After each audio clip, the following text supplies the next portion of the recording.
यह है लौह पुरुष, आपका अपना देववंशी मालवीय लोहार समाज का न्यूज चैनल। अपनों से अपनी बात हट कदम आपके साथ लौह पुरुष न्यूज। ये है जोधपुर निवासी श्री सहदेव चौहान, जो देहरादून में रेशम कीट उत्पादन और संवर्धन विभाग के प्रमुख वैज्ञानिक निदेशक के पद पर पदस्थापित है। किसान दिवस के अवसर पर रेशम उत्पादन विषय पर श्री सहदेव चौहान द्वारा all India radio station Dehradun पर प्रस्तुत की गई विशेष वार्ता से आप और हम रूबरू हो रहे हैं। आइए सुनते हैं अपनी इस विशेष वार्ता में क्या कहते हैं श्री सहदेव चौहान। नमस्कार किसान साथियों, आज हमारे साथ स्टूडियो में हैं रेशम उत्पादन वैज्ञानिक एवं शहतूती खेती विशेषज्ञ डॉक्टर सहदेव चौहान। डॉक्टर सहदेव चौहान केंद्रीय रेशम बोर्ड P2 मूल बीज फार्म शीशमबाड़ा देहरादून में वैज्ञानिक डी एवं कार्यालय प्रधान के रूप में कार्यरत हैं। तो डॉक्टर सहदेव चौहान, सबसे पहले बहुत बहुत स्वागत है आपका आकाशवाणी देहरादून के स्टूडियो में। धन्यवाद। डॉक्टर साहब, आज हम बात करने वाले हैं शहतूती खेती में पौधशाला प्रबंधन कैसे हमारे किसान साथी करें, किस तरह से हम पौधशाला लगा सकते हैं।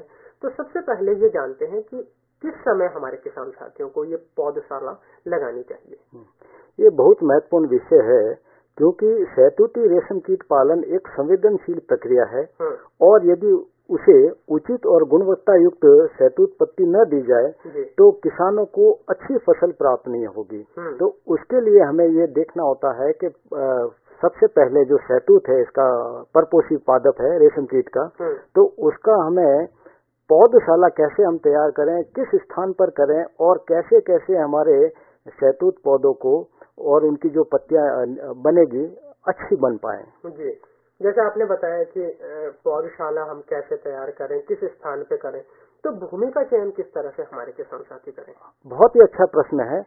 इसमें ऐसा है विकास जी कि जब भी आप भूमि का चयन करते हैं तो उसमें आपको ये देखना होता है कि भूमि एकदम थोड़ा ऊंचाई में हो, समतल हो और पानी की जो निकासी वगैरह है वो अपना आराम से निकल जाए जी।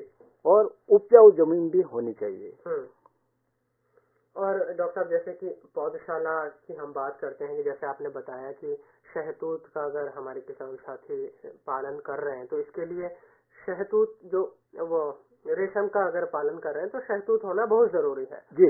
तो किस उद्देश्य से डॉक्टर साहब इसकी पौधशाला लगाते हैं हमारे किसान साथी? देखिए, पौधशाला का जो मुख्य उद्देश्य यही होता है विकास जी कि शहतूत का जो पौधा है स्वस्थ रहे, मजबूत रहे और एक समान पौध तैयार करना चाहिए, ताकि जब खेत में आप रोपित करें तो उनकी वृद्धि बहुत अच्छे से हो। किस तरह से हमारे किसान साथी शहतूत की पौधशाला लगा सकते हैं, किस तरह की विधियां रहती हैं? हाँ, जैसे ये भी बहुत अच्छा सवाल है।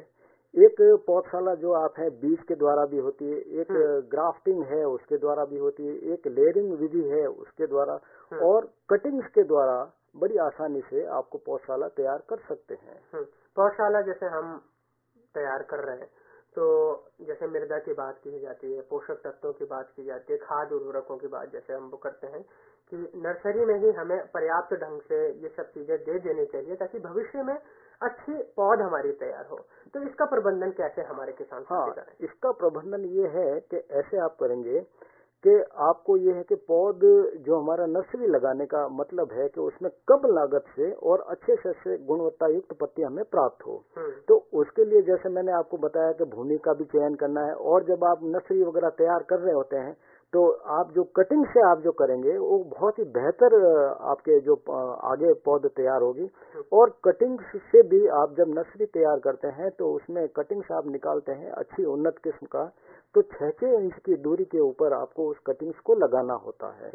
ये कटिंग किस समय लगानी चाहिए हमें? कटिंग्स का जैसे अभी आप ये है कि आप जुलाई अगस्त में भी है जो कटिंग्स वगैरह लगा सकते हैं, और इसी तरह दिसंबर जनवरी में भी आप अच्छे से लगा सकते हैं। ये जैसे उर्वरक प्रबंधन की डॉक्टर साहब हम बात कर रहे थे कि किस तरह से खाद उर्वरक डालें, तो जैसे हमारे आम किसान साथी गोबर खाद का प्रयोग करते हैं तो इसकी नर्सरी में भी क्या इन सब चीजों को डाल सकते हैं? जी हाँ, इसमें भी हम ये डाल सकते हैं। और साथ ही साथ आजकल तो बड़ी उन्नत किस्म की भी खाद वगैरह आती है, चाहे वनस्पति का आधारित हो और वर्मी कंपोस्ट भी हो, और हमारा जो फार्म यार्ड मैन्योर है उसको भी हम काम में ले सकते हैं।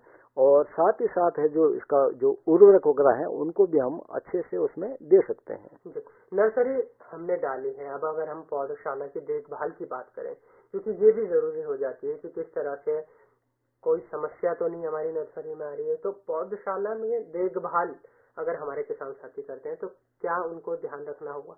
हाँ, ये भी एक अति महत्वपूर्ण प्रश्न है और मैं किसान भाइयों को इस अवस्था में बताना चाहता हूँ कि आप जब भी नर्सरी तैयार करें तो हमको ये भी देखना होता है कि उसमें कोई शहतूत में कोई रोग वगैरह तो नहीं आ रहा या कोई कीट वगैरह तो नहीं आ रहा, और ये भी हमें देखना होता है कि मौसम से भी उसको बचाया जाए, क्योंकि पौधा अगर छोटा है और कटिंग छोटी है तो हमें निश्चित रूप से उसका ख्याल भी रखना चाहिए। जी तो सर, जैसे आपने बताया कि बीज से भी हम इसको डाल सकते हैं, तो बीज वगैरह के अच्छी क्वालिटी के हमारे किसान साथी कहाँ से ले सकते हैं, या कटिंग से अगर हम ले तो कैसे वृक्ष से हमने कटिंग लेनी है?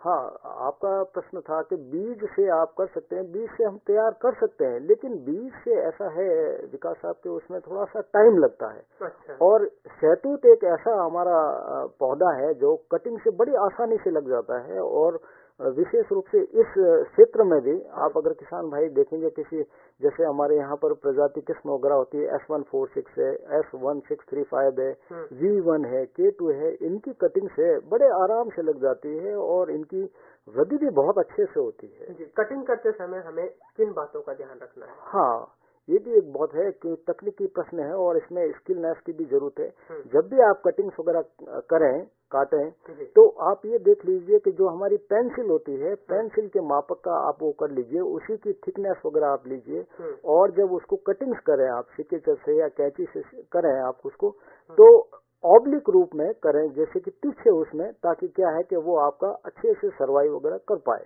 जी, तो नर्सरी हम जैसे कटिंग ली हमने तो सीधे जमीन में लगा सकते हैं, या जैसे आजकल हम पॉली बैग्स वगैरह आते हैं, या इसमें हमें लगाना है? हाँ, उसमें ये है कि आप जैसी आपके पास में जो सुविधा वगैरह है उसके अनुसार आप कर सकते हैं। मान लीजिए कि आप किसी पहाड़ी क्षेत्र में कर रहे हैं या समतल एरिया में कर रहे हैं, तो वहाँ पर आपको जो स्थानीय स्तर पर जो अवेलेबल है, हमारे जो उपलब्ध साधन है उससे कर सकते हैं। आप जो थैलियाँ वगैरह हैं उसमें भी कर सकते हैं, और चाहे तो आप डायरेक्ट है जो जमीन में भी आप कर सकते हैं। जैसे मैंने बताया 6 इंच की दूरी पर आप लगा सकते हैं उनको, और लगाते समय भी थोड़ा सा आड़ा वो लगाना चाहिए, एकदम सीधा 90 डिग्री एंगल्स के ऊपर न करके थोड़ा सा डायगोनली आप लगाएंगे तो उसका जर्मिनेशन, उसका अंकुरन अच्छे से होगा। जी, समस्याओं की जैसे हम बात करें डॉक्टर साहब, तो किस किस तरह के कीट हमारी नर्सरी में आ सकते हैं? जैसे दीमक की आमतौर पर बात कही जाती है। हाँ, दीमक एक ऐसा वो कीट है कि बड़ा ही पॉलीफेगस है, और जहाँ पर भी उसको सेलुलोज कंटेंट या मिलता है उसको फीड करता है। तो ये हमने देखा है कि हमारा जो नर्सरी वगैरह है उसमें भी दीमक का बहुत भयंकर प्रकोप होता है। तो उसके लिए भी हम लोगों को जो वनस्पति आधारित है दीमक नाशक वगैरह उनको यूज करना चाहिए, काम में लेना चाहिए। और साथ ही साथ जब बहुत ज्यादा हो जाता है तो जैसे क्लोरपाइरिफॉस एक रसायन आता है, उसका भी आप इस्तेमाल कर सकते हैं। जी डॉक्टर साहब, अगर हम पौधशाला में एक स्वस्थ नर्सरी, एक स्वस्थ पौधा तैयार होने की बात करें तो कितना समय इसमें लग जाता है? उसमें जैसे आज आप लगाते हैं, मान लीजिए जून जुलाई में आप लगाते हैं इसमें, तो अगले साल आप हैं, आपका पौधा इतना बढ़िया तैयार हो जाएगा कि उसको आप डायरेक्ट फील्ड में या क्षेत्र में लगा सकते हैं। जी, पौधशाला में पौधों की सुरक्षा की हम जैसे बात कर रहे थे, तो किस तरह से हम कैसे इसकी सुरक्षा करें ताकि स्वस्थ पौधा रहे? हाँ, ये भी बहुत अच्छा प्रश्न है। उसमें ऐसा देखना है कि आपको नियमित है निरीक्षण करना है, और जहाँ पर भी आपको रोग है, बीमारी है या कीट वगैरह की जो आपको समस्या नजर आती है, तो उसी दौरान आपके जो निकट रेशम विभाग के जो अधिकारी गण हैं और उनसे संपर्क कर सकते हैं, और इसमें वैज्ञानिकों से भी आप राय सलाह मशवरा करके आप उस चीज को अच्छे से निदान कर सकते हैं। जी डॉक्टर, जैसे नर्सरी में हमारे पौध तैयार हो गए हैं, अब जैसे कई किसान तो हमारे शहतूत के अपने बाग रोपण भी करते हैं, लेकिन अगर वो नर्सरी में तैयार पौधों को बेचना चाहें तो इसके लिए किस तरह की मार्केट रहती है, कहाँ वो इसको बेच सकते हैं? क्योंकि कई सारे तो इस उद्देश्य से करते हैं कि हमने इनको बेचकर अपनी आमदनी कमानी है। बहुत अच्छा, ये भी है कि आपने नर्सरी तैयार कर ली तो उसके लिए विपणन भी आपको है कि देखिए, जब भी रेशम कीट पालन होता है तो इसमें स्कीम्स भी राज्य रेशम विभाग है या केंद्रीय रेशम बोर्ड है जो इसमें देता है। अगर कोई किसान भाई ये चाहे कि भाई मुझे शहतूत की नर्सरी तैयार करनी है तो उसके लिए भी आप, जो मैंने अभी आपसे निवेदन किया कि आप राज्य रेशम निदेशालय या जो केंद्रीय रेशम बोर्ड के जो यहाँ सरकारी ऑफिस वगैरह हैं उसमें आप संपर्क कर सकते हैं, उससे और अच्छे से आपको मार्गदर्शन मिल सकता है। तो सब क्या नर्सरी लगाने के लिए किसी तरह की ट्रेनिंग वगैरह भी किसानों को दी जाती है, जैसे आपने केंद्रीय रेशम बोर्ड की बात की, राज्य रेशम बोर्ड की बात की? जी हाँ, इसके लिए भी हम समय समय पर प्रशिक्षण हमारे किसान भाइयों को हम देते रहते हैं और उससे काफी अच्छे किसान लाभान्वित होते हैं, उससे प्रेरित होते हैं और अपनी आमदनी को बढ़ाने में ये बहुत अच्छा सहायक है। तो डॉक्टर सहदेव चौहान, बहुत ही महत्वपूर्ण बातचीत आज आपके साथ हुई कि किस तरह से हमारे किसान साथी शहतूत पौधशाला को लगा सकते हैं और अपनी आमदनी बढ़ा सकते हैं रेशम कीट पालन से। आप स्टूडियो में आए, इसके लिए बहुत बहुत आभार, धन्यवाद। मैं आपका भी धन्यवाद करता हूं और इस अवसर पर मैं किसान भाइयों का, हमारा जितना भी है उन सबको मैं इस अवसर पर धन्यवाद करता हूं और आप चाहें तो इसमें रेशम की जो शहतूत की पौधशाला आप लगाएं और अपना मुनाफा में वृद्धि करें। धन्यवाद।